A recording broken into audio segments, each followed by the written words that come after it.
মই জাহ্নৱী ৰাজ্যত পুনৰ সংঘটিত হৈছে এক হুকাবহ ঘটনা তিনিগৰাকী ছাত্ৰ কলৰ ভুৰত উঠি নৈ পাৰ হ'বলৈ গৈছিল আৰু সেই সময়ছোৱাতে ফাৰুক আলী নামৰ ছাত্ৰজন সন্ধানী হৈ পৰে আৰু অৱশেষত এজেৰ বাহিনীয়ে অভিযান চলাই উদ্ধাৰ কৰিছে ফাৰুক আলী নামৰ ছাত্ৰজনৰ মৃতদেহ ঘটনাৰ পিছতে এতিয়া অঞ্চলটোতে কুকাকুল পৰিৱেশে বিৰাজ কৰিছে বান বিভীষিকাৰ মাজতে ৰাজ্যত সংঘটিত হৈছে আন এক কৰুণ ঘটনা ৰাজ্যত পুনৰ এনেধৰণৰ ঘটনা সংঘটিত হোৱা দেখিবলৈ পোৱা গৈছে কলৰ ভুৰেৰে নদী পাৰ হোৱা তিনি ছাত্ৰৰ সৈতে সংঘটিত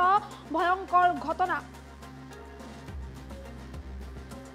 4 নং আৰিমাৰী হাফিজিয়া মাদ্ৰাছাৰ তিনি ছাত্ৰই কলৰ ভুৰত উঠি নৈ পাৰ হৈছিল আৰু হঠাৎ ভৰি পিছলি নৈত নিখোজ হৈ পৰে ফাৰুক আলী নামৰ ছাত্ৰজন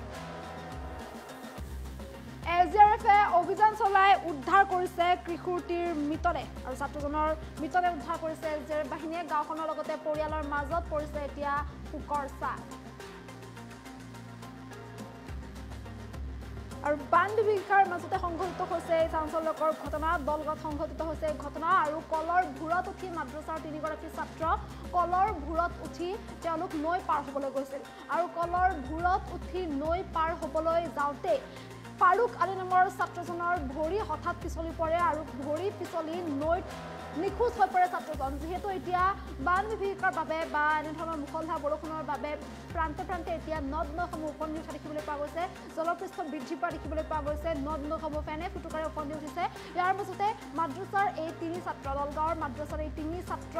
কলৰ ভুৰত উঠি তেওঁলোক নৈ পাৰ হ'বলৈ গৈছিল আৰু কলৰ ভুৰত উঠি নৈ পাৰ হ'বলৈ যাওঁতে ফাৰুক আলী নামৰ যিজন ছাত্ৰ আছিল ফাৰুক আলী নামৰ ছাত্ৰজন কলৰ ভুৰৰ পৰা ভৰি পিছলি হঠাৎ নৈত পৰে যাৰ ফলত নৈৰ মাজত সন্ধানী হৈ পৰে ছাত্ৰজন আৰু অৱশেষত এজেএফ বাহিনীয়ে অভিযান চলাই এতিয়া উদ্ধাৰ কৰিবলৈ সক্ষম হৈছে ছাত্ৰজনৰ মৃতদেহ ঘটনাৰ পিছতে এতিয়া সমগ্ৰ অঞ্চলটোত শোকাকুল পৰিৱেশে বিৰাজ কৰিছে ছাত্ৰজনৰ ঘৰৰ পৰিয়ালবৰ্গ আত্মীয়বৰ্গ পিতৃ মাতৃ সকলো কান্দোনত ভাগি পৰিছে পৰিয়ালৰ প্ৰতিজন লোকে এতিয়া চকুলো টুকিছে মুঠৰ ওপৰত সমগ্ৰ অঞ্চলটোতে এতিয়া এক শোকাকুল পৰিৱেশে বিৰাজ কৰা দেখিবলৈ পোৱা গৈছে এজেএফ বাহিনীয়ে অভিযান চলাই উদ্ধাৰ কৰে ছাত্ৰজনক 4 নং আৰিমাৰী হাফিজিয়া মাদ্ৰাছাৰ আছিল এই তিনিজন ছাত্ৰ আৰু 4 নং আৰিমাৰী হাফিজিয়া মাদ্ৰাছাৰ এই তিনিজন ছাত্ৰই কলৰ ভুৰ তৈয়াৰ কৰি কলৰ ভুৰেৰে নদী পাৰ হ'বলৈ গৈছে আৰু সেই সময়ছোৱাতেই ফাৰুক আলী নামৰ ছাত্ৰজনৰ ভৰি হঠাৎ পিছলি পৰে আৰু ভৰিত পিছলি নৈত পৰে ছাত্ৰজন যাৰ পিছত বহু সময় ধৰি ছাত্ৰজন সন্ধানী হৈ পৰে আৰু এজেএফ বাহিনীৰ তৎপৰতাত অভিযান চলাই এইদৰে এতিয়া উদ্ধাৰ কৰিবলৈ সক্ষম হৈছে ছাত্ৰজনৰ মৃতদেহ ফাৰুক আলীৰ মৃতদেহ উদ্ধাৰৰ পিছতে এতিয়া অঞ্চলটোতে শোকাকুল পৰিৱেশে বিৰাজ কৰা দেখিবলৈ পোৱা গৈছে সকলো এতিয়া কান্দোনত ভাগি পৰিছে পিতৃ মাতৃৰ পৰিয়ালবৰ্গ আত্মীয়বৰ্গ সকলো কান্দোনত ভাগি পৰিছে মুঠৰ ওপৰত সমগ্ৰ ঘটনাক কেন্দ্ৰ কৰি অঞ্চলটোত এতিয়া এইদৰে শোকাকুল পৰিৱেশে বিৰাজ কৰা দেখিবলৈ পোৱা গৈছে নৈৰ পানী যিহেতু যথেষ্ট ওফন্দি আছিল বা জলপৃষ্ঠ যিহেতু যথেষ্ট বৃদ্ধি পাইছিল তাৰ মাজতেই সংঘটিত হয় এই শোকাবহ ঘটনা ৰাজ্যত পুনৰ এই শোকাবহ ঘটনা সংঘটিত হৈছে বান বিভীষিকাৰ মাজতে য'ত মাদ্ৰাছাৰ এজন ছাত্ৰ ফাৰুক আলী নামৰ ছাত্ৰজনে এইদৰে কৰুণভাৱে মৃত্যুক সাৱটিবলগীয়া হয় কলৰ ভুৰত উঠি নৈ পাৰ হ'বলৈ যাওঁতেই এইদৰে হঠাৎ ভৰি পিছলি নৈৰ মাজত সন্ধানী হৈ পৰে আৰু এতিয়া এইদৰে কৰুণভাৱে মৃত্যুক সাৱটি ল'বলগীয়া হৈছে ফাৰুক আলী নামৰ ছাত্ৰজন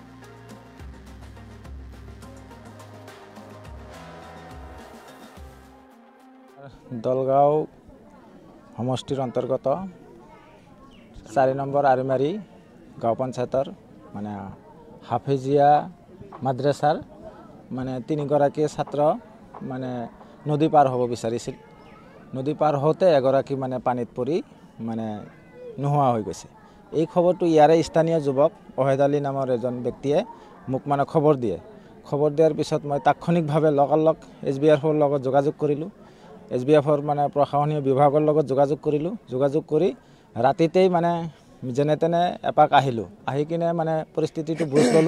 বুজ লৈকে আকৌ ৰাতিত মানে উদ্ধাৰ কৰাটো আমাৰ কাৰণে সম্ভৱ নহ'ল সেয়েহে আমি গুচি যাব লগা হ'ল তাৰপিছত ৰাতিপুৱা আমি 6টাৰ আগতে ইয়াত আহি পাই কিনে মানে আমি বৰ্ডেৰে বিভিন্ন বস্তু বাহিনী যোগাৰ পাতি আনি আমি দুবাৰৰ সহযোগত মানে পানীৰ তলৰ পৰা মানে লাশটো উদ্ধাৰ কৰিলোঁ ল'ৰাজনৰ নাম হ'ল ফাৰুক আলী তেওঁৰ দেউতাকৰ নাম হ'ল এছাক আলী আৰু ল'ৰাজনৰ বয়স হ'ব প্ৰায় 14 বছৰমান হ'ব আৰু মানে তেওঁৰ অৰিজিনেল ঘৰটো হ'ল মৰিগাঁও জিলাত তাৰপিছত ইয়াতে বালুগাঁও বজাৰৰ ওচৰতেই মানে এইটো মানে খেতাচৰ বুলি কয় সেই খেতাচৰত প্ৰায় 4 বছৰ ধৰি মানে বসবাস কৰি আছে আৰু ইয়াৰে হাফিজিয়া মাদ্ৰাসাত পঢ়াই আছে সেই ছাত্ৰজন মানে নিখোজ আছিল আমি উদ্ধাৰ কৰিলোঁ এইটো মানে কলৰ ভোৰ আছে সেই কলৰ ভোৰেৰে নদী পাৰ হ'ব বিচাৰিছিল এজনে মানে বাই চান্স মানে স্লিপ হৈ যায় মানে পানীত পৰিয়েই নোহোৱা হৈ গ'ল লগালগ মানে তাৰে স্থানীয় যুৱককেইজনে চেষ্টা কৰিছে কিন্তু পানীটো মানে বেছি থকাৰ কাৰণে উদ্ধাৰ কৰিব নোৱাৰিলে সেয়েহে আমাৰ সহযোগত মানে আমি আজি ৰাতিপুৱা উদ্ধাৰ কৰিলোঁ হয় আমাৰ দৰং জিলাৰ দলগাঁও সমষ্টিৰ অন্তৰ্গত আৰিমাৰী গাঁও পঞ্চায়তৰ 4 নম্বৰ আৰিমাৰীৰ ছাত্ৰজন ইয়াতে 4 নং হাফিজি মাদ্ৰাসাত পঢ়া শুনা কৰি আছে সেই ছাত্ৰজন কালি সন্ধিয়ামানত ভাগত 3জন ছাত্ৰই কলগছৰ ভুৰাৰে নদী পাৰ হ'ব ধৰে 3জনৰ মাজত 2জন ঠিকে আছিল পিছফালে ল'ৰাজন আছিল যিজনৰ মৃত্যু হৈছে সেই ল'ৰাজন তাৰমানে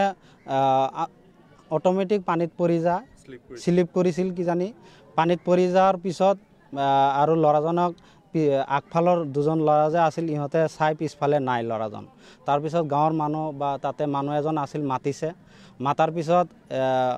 গাঁৱৰ ৰাইজে বিচাৰ আচাৰ কৰিছে সন্ধিয়া ৰাতি হৈ গৈছিল তাৰপিছত কালি উদ্ধাৰ কৰিব পৰা নাই আমাৰ SDRF বাহিনী আহিছিল সিভিল ডিফেন্সৰ আমাৰ ল'ৰাবিলাক আহিছিল আহি ৰাতি এন্ধাৰ হোৱাৰ কাৰণে উদ্ধাৰ কৰিব পৰা নাই আজি ৰাতিপুৱা 6 বজাতে সিভিল ডিফেন্সৰ আৰু SDRFৰ বাহিনী আহি আজি ৰাতিপুৱা উদ্ধাৰ কৰিলে অলপ আগতে হেমাহি মানে এনে বানপানী জানে বানপানীৰ পৰিস্থিতি কেনেকুৱা ইফালে চতুৰ্পিনে নদীৰ পানী বাৰণি আহিছে ব্ৰহ্মপুত্ৰ পানী আহিছে সেই পানীৰ অলপ বেগ হৈছে বা পানী বাঢ়ি যোৱাৰ কাৰণে ল'ৰাবিলাক এই নদীৰ ইফালৰ পৰা সিফালে পাৰ হ'ব ধৰিছিল কলগছৰ ভুৰা আছিল এই স্লিপ কৰি পৰি যোৱা ইহঁতে তাৰমানে বুজি নাপোৱাতো 12 বছৰীয়া ল'ৰাজন